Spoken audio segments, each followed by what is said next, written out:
We don't even need an accurate thing for fucking Pompeii, because this is a fucking volcano in here. But, we picked Godzilla for this one because a natural disaster. It's the best I could do. Welcome back to Filmography Fridays. I'm the JJ. And I am Mount Vesuvius. Erupting with furious anger and smiting the— Yes!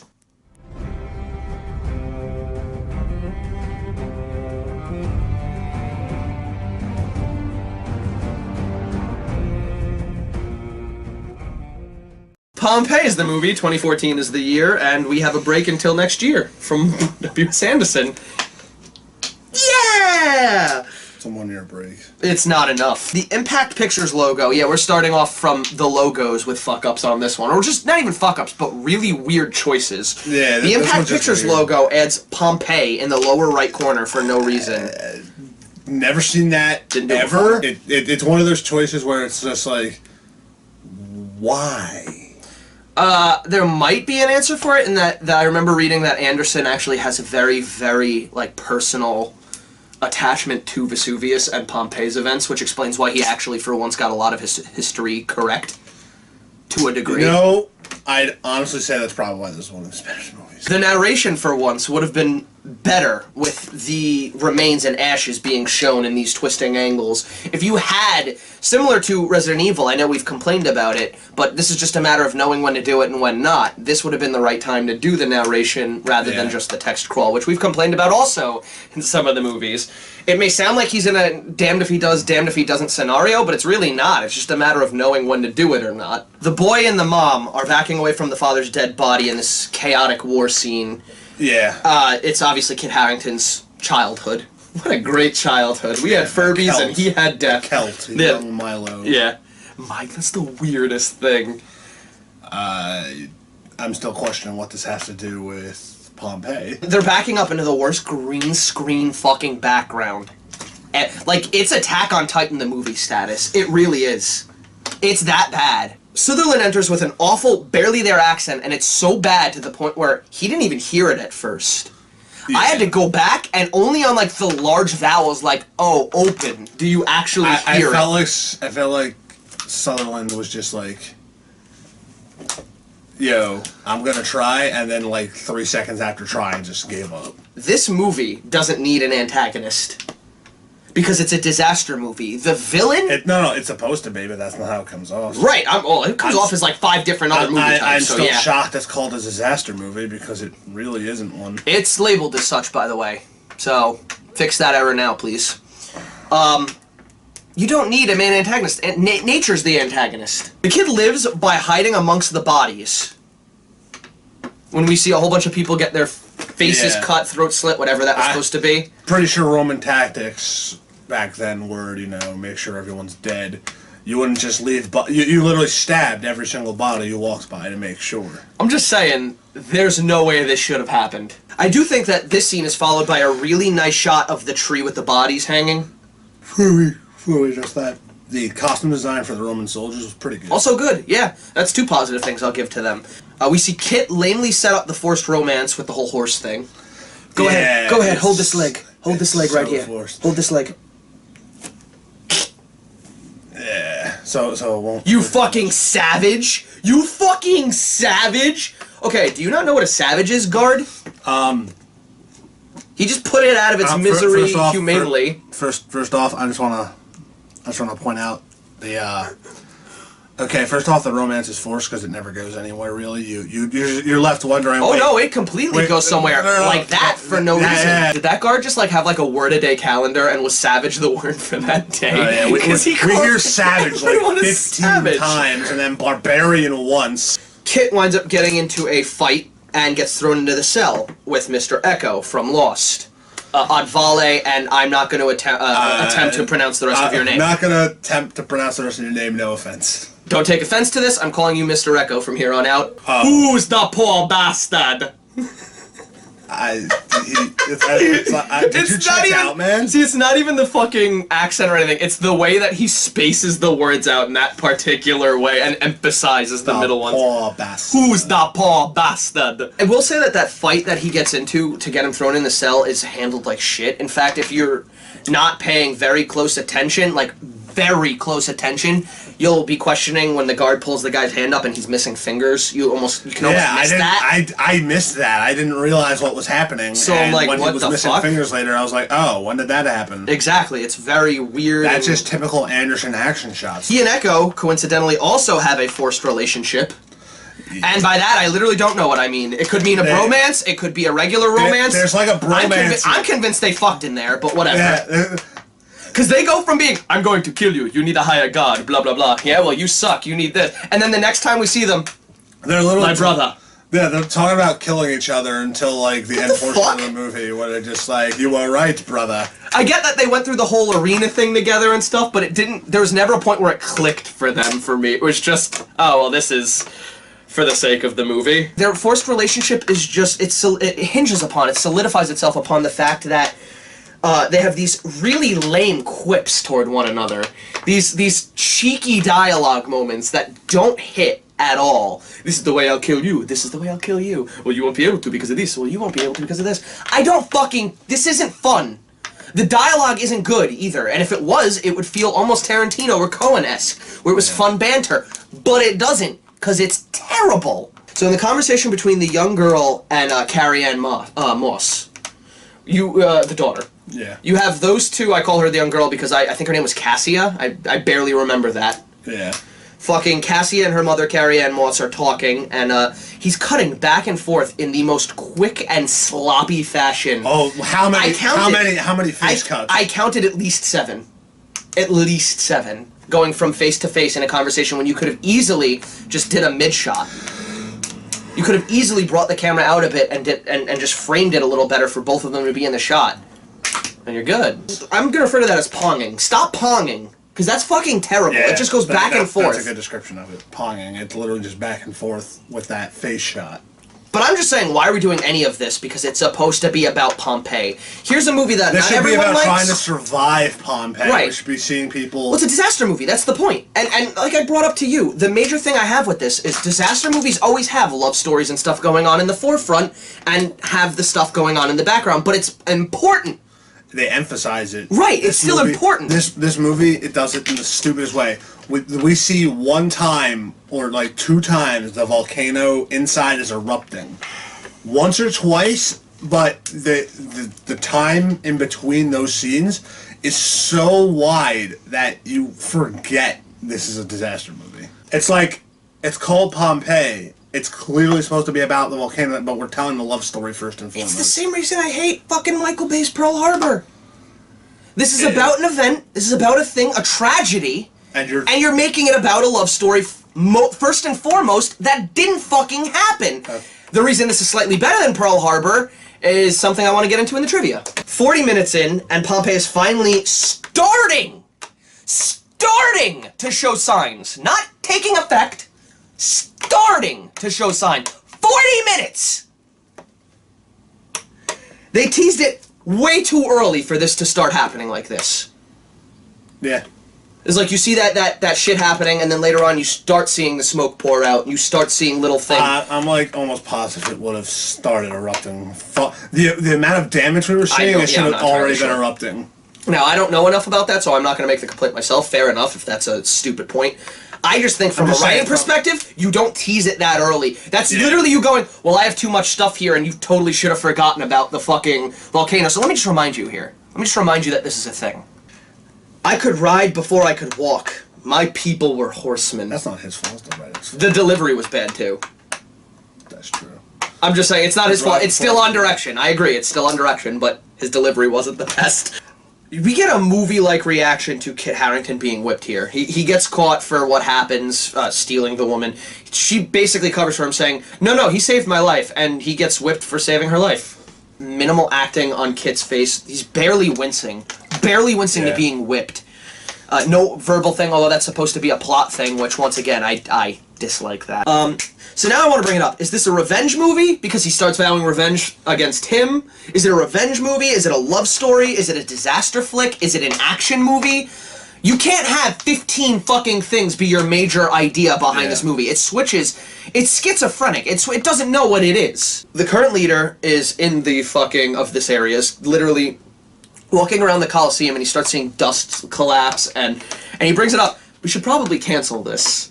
To which the guy who owns the arena and does that shit literally just goes, no, if we can't put on a simple production, why would Rome... Like, finance us. Like, fuck off. That is the How many times you've clearly put on other fucking productions for you to cancel one? It happens.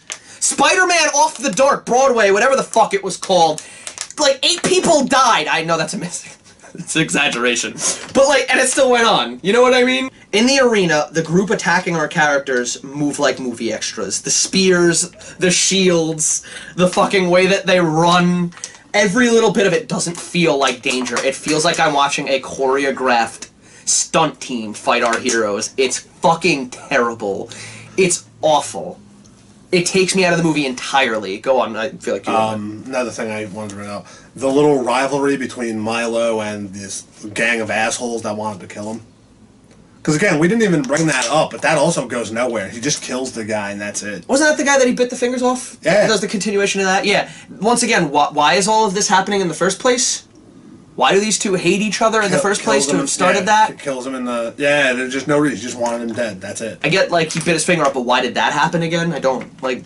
This was literally just so we could have another Also, we don't need another character to oppose him. We have him, we have the bodyguard, which apparently the bodyguard was supposed to be Mr. Echo's guy the entire time, even though they didn't build that up. Anyway. He did nothing wrong. He was trying to eat. Oh yeah, that guy! He gets stabbed and it's like, guy, I don't know! No! That nobody felt that. Anderson thinks he can hide flaws in chaos, and he just can't. They should be dead. The main heroes are surrounded by fucking Roman soldiers with shields, weaponry that they can peek over the shields and get them, and there's no way out. The shields are all connected around. There's... They literally movie hero their way, whoops, through the crowd. It's complete and utter bullshit. That, and also when they were chained to the rock, they were being pushed back, and at one point, Mr. Echo himself, Atticus, pushes a wall of these slaves dressed as Roman soldiers away, and it's like, you're just pushing them, you're literally pushing them away. They have their shields up. These are literally designed so you can reach over and hit him. Or just shift your shield a little bit and stab him. All of this shit is just only in a movie moment. Sutherland threatens to banish Cassie's family if they do not... Not banish? No, flat out. I will banish you from this place. You and your family will not be allowed here again. I will destroy you, basically. It wasn't banished. It was flat out have them killed for questioning the Emperor. No, he said their family is not allowed in my city. He said those lines. He probably said he'd kill them, but their family is not allowed either. I made an arrangement for you to marry me or some shit, and then they're all like, "What?" And I made no such arrangement. Oh no, you did. Because if you didn't, as I just said, those consequences. If you don't and I don't sign your shit, which they never mentioned. Good. He's not the leader yet. He has done no actual precursor to being the leader here. There's no paper signed, no money down. No, that's fine. I get that. But once again, you have that happening. Why not you, since you're the guy who's tying this all together, you're basically the one, as I just said, you're tying this all together. Why would you piss that guy off as Sutherland? Yeah. Why would you openly do that at this point? Your daughter's been going on how you can't trust Rome. It's anti-leverage. It's you going, oh, you don't trust me? Well, now you really shouldn't trust me. Echo cuts the stone pillar. Thankfully, the guards huddle up to die for it, like in wrestling, going for the top rope. We're gonna get him! We're gonna get him! Pillar. They all clumped together, hands up. So we're in the arena, Kit's riding the horse. He's fucking Three Stoogesing... Can I even say that? Three Stoogesing people to the ground. That is horrible. Just as bad as this movie. And one finally has a modicum of intelligence and grabs the chain, which pulls Kit to the ground. Why didn't the first 3 or 5 guards do this? I think that was the one who he bit the fingers off of. Not even that. We get a terrible axe throw. Aside from the logic in that scene for that, oh my god! Echo, the logic for this is just Echo throws the axe and it just goes straight. No arc, no falling. Like he doesn't even gravity doesn't exist. He doesn't throw it up like you would want to try, and more specifically, throwing it horizontally like that, the weight's still gonna carry that shit right to the ground. So that guy that he fought from earlier pointlessly comes back just to die quickly with no payoff. Literally, he just stabs him and walks off the screen in one quick motion. Yeah. Well, that was a payoff, I guess. And also, I just want to bring up what I brought up before. Why is this even a thing? Whatever. No reason to hate each other in the beginning. Fine, that's fine. Kit breaks the flag in defiance and javelins the broken piece. And the bodyguard comes out of nowhere, Onimusha style, and slices it in midair. Terrible. Scene Terrible. Was awful. You probably thought that was really cool when you were filming that one. And it was just a stick. He threw it like a fucking javelin. It's a broken, jagged... How the fuck did he slice it and break it like that? You know javelins have weighted ends? Up. I'm just saying, you also know that there's usually metal on javelins having weight to that one end. Yeah, first off, he threw it way too far. No shit. And second of all, no, you're not, unless you're cutting up, you're not smacking that thing. You'd have to have the most precision aim to cut. You brought it up. That broken piece of wood. You brought it up. That. I don't know why you did the sword idea when, shields existed and you could have easily just came in and carried it away. Yeah, also... That would have been just as badass. That would have made sense. I just want to bring this up. There's a personal thing. The whole thumb thing is actually it's historically debated whether or not because the actual thing says a turned thumb. We don't know if turned thumb means this. It can mean this. We have no fucking idea what turned thumb means. Or turned thumb could just be a phrase like turn the other cheek. A quake during this whole event that's happening in the arena happens, and Sutherland, being a decent villain, actually turns this cleverly to his benefit. He uses it to look like the gods chose Kit Harington's character, and plays along, and really... Once again, it's really smart for him to do this. He's putting it in a more advantageous position. Politics. No, right. Exactly. The blood running down the hilt, where you see the champion now has to fight the other previous champion. And you see the sword. It's not a perfect camera angle. It's kind of a shitty camera angle in the fact that it's just the hand and the hilt in the shot. But you see blood running down it. It's a very important and very nice shot. See the blood running down the hilt, and then it loses focus on that and gains focus in the background, showing the new champion steps forward. Yeah, this was nice. Not framed right, but you know what? Very nice avant-garde style. I liked that. That wasn't very traditional, and it actually worked to your advantage. Also, I want to bring up, why the fuck is Echo fine? Why is he... The whole Chosen One happened with Kit, and you planned on killing Echo. Why is Echo alive? Yeah. What? So we get this whole end fucking section of this movie where just chaos is happening because Pompeii is finally starting to erupt, and we're not quite there yet. We're still not quite there yet. But chaos is happening, a whole bunch of guards are locked in through this one door that has like these crosses and these little spikes, and then there's plenty of room in between those two things for me to rip my hand in and unlock the door. Why does this stop an entire mess of guards? It makes no sense. There's almost no logic to it. It's just, hey, we need them to stop here, so let's do it this way. Carrie-Anne Moss is pinned down very, very loosely. Also, she's the only one acting in this movie. Dude, extremely. But, pinned down very loose. The loosest term of pinned down. In fact, they show a shot that looks like you can almost see under the statue, so great one on that one.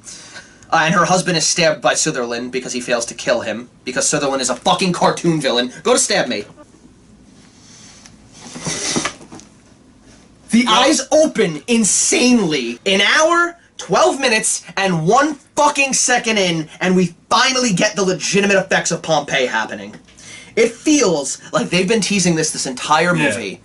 Fucking don't name it Pompeii then. Name it Milo. So the maid character gets killed. The villa collapses. She dies. A la most cliche. A la Iron Man 3. Yeah, one of the things you and I both called. Brutally, that maid character hits a rock, and they had to CGI that in, so they went out of their way to make that look realistic and hit the rock and on the way down and then die. I like that. The little details, the sword getting shot in Resident Evil, those little details Anderson does, I like those. You should put more actual detail in your movie like that. I called the cliche of the thing kills the bad guy as they're just about to get away. Yeah. In this case, it's Pompeii, so it was a rock. I knew it was going to be a comet-like rock. Called it. And I laughed like hell when he called it, because it wasn't exact. Because I thought when you said like a rock, I'd be like it's be a small like hot rock just going through him and killing him. Oh no! No, it was just the full meteor. Hey, I even said comet-like from the fucking volcano blowing the ship up. Kit chooses the site of her dead parents to ride out the apocalypse. And they forgot to tell her, oh yeah, your parents are dead. This is where they're dead. Because, it was clearly a safe area. Safe area, dead parents, this is a lover's paradise. Also, I do like the idea of this being the apocalypse to them. They're kind of the end of the world. They're stupid and young in the way of actually seeing how the world is expansive, and they're very. Their idea of the apocalypse is this natural event happening. Like, and nowadays we have this stuff happening all the time. So I like the idea of that. In a way, yes. In another way, no. Because to them, this is just the gods. This isn't the Well, I'm just saying though, this is just us being punished. Well, they even call it the apocalypse. I'm just saying they view it as this being the end of the world. Yeah, these two. And I like that because once again, you're taking the idea of, like Cloverfield, a very large-scale thing happening, but you're bringing it to a small location. It's not the end of the world, but it's the end of our character's world. Sutherland manages to get back to the arena after leaving, because, you know, we Stone Cold Steve Austin that. Oh, you got a gun, Brian Pillman? Let me just take a walk around the arena and come right back in. Why did he leave to come back, and what the fuck? He comes in, he steals the girl. Yeah. Because the movie needed a final fight. He couldn't have gotten away with his life, like, intelligently. No, that'd be stupid. Couldn't continue the intelligent writing of our villain thinking properly. Yeah, there was no reason for him to have come back. He was slaughtering people in the streets only to be like, yo, come back. Yeah. The entire chase scene at the end, speaking of that, is also terrible, CGI-wise. The horse, the background. Sometimes entire characters are video game status. And the horse leap on the cracked ground was awful. They're laughably CGI. Oh, look at this horse jump. Whoa! And it's just the smallest horse jump. Yeah, just a regular horse jump, you fuck. They have Echo stay back and do the whole, well, they kill each other bit with the bodyguard. That's a cliche at this point, too. Yeah. I'll stay back, and then they wind up taking each other out. Yeah, again, though, in a way that doesn't really make sense. You're stabbed in a major... Oh, I'll tell you why he did it. That's part of the trivia at the end. He somehow breaks a sword off inside of his own body. I don't get that one. Your body is made of meat, unless that's between two bones, which probably would also break with the amount of force you just used to snap that thing. Pretty sure your body's given before metal is, but whatever. Yeah. Echo! This guy Advale was just made to die in movies. Yeah. And cinema, and fucking TV, and just media in general. I do wish that Sutherland's death was more impactful. It felt so flat. Maybe it's because, as we mentioned, she kind of gets the kill for him by... I mean, once again, they don't even kill him. They handcuff him to the fucking... Did they have handcuffs at that point like that? Because it looked like a modern handcuff, almost, the way it worked. Maybe it was just a chain on the... Not entirely sure. Didn't get a good look at that. But yeah, she handcuffs him to that fucking area, and then we just watch as as you said, the cloud comes over. And I feel like that falls flat, honestly. You vowed to kill this guy. You didn't even handcuff him. You chose to let this happen. Your gods do it, but I don't know. For me, I'm not a big... Yeah, I don't think that's a big payoff, to be honest. The two leads die kissing each other and freeze, I'll just use that term, forever in that position, stuck in ash form. Just want to bring up the line here. Save our daughter. That was the hair burned off. Save our daughter, please. Promise. I promise. Yeah, you failed. Yeah, so why did we have that scene with Carrie-Anne Moss? Yeah, you could have just cut that out and you would have been good. You failed their final wishes. Yeah, about that, Mom. Also, you know, I don't think two people would be stuck kissing. You're wrong. You're wrong. Pyroclastic. You're wrong. What do you mean? You're wrong. I'll get to that now. That's a perfect segue. Insane will. So yeah, let's get into the fun facts here. Kit Harington suffered from body dysmorphia while preparing for this role. If he suffered from that, I should feel like garbage. Young Milo in the year 62 AD, this is important because the year was when Mount Vesuvius previously erupted. It was a small one before the big one. Most of Carrie-Anne Moss's role was cut from the movie. She had a lot more, and that makes a lot more sense why that star power was in that role. Some scenes, and this is impressive to me, some scenes had around 300 extras in it at once. For you to direct 300 people at once and have it not look like complete shit... We could have totally saved money and gone the Braveheart route, you know? Kit Harington's first feature film leading role. Like Anderson, starting off strong, Kit Harington, I don't know what the fuck you're capable of, because I've only ever really seen you in this in Game of Thrones. He's good in Game of Thrones, but yeah, you're right. Yeah, but, tell your agent to do a better job. In reality, they found two bodies embracing in a similar way. It was a slightly different pose, but in a similar way stuck together, and they are known forever as the lovers of Pompeii. Also, apparently, there was a very large man's body found as well, possibly African descent, is what I read. So, he cleverly puts Echo in the same area, standing alone, and... Well, I guess I gotta get There's being accounts- able to make something out of this. There's accounts of actual people frozen in those positions. Thank you for joining us this week. If you can, click the little arrow below to show you what we're doing next week, which will be a Coen Brothers movie! Oh, no. If you can, click the little arrow below. We'll show you what we're doing next week, which, by the way, is a Coen Brothers movie. We're done with W.S. Anderson. I think we're starting with Raising Arizona. If you can, like and subscribe, comment. We want you to be a little more vocal. If there's something we haven't mentioned, bring it up. If there's a director you want to see, bring it up. We want you to, it's not for anything. We don't monetize the channel or anything. We want to have conversations about this medium.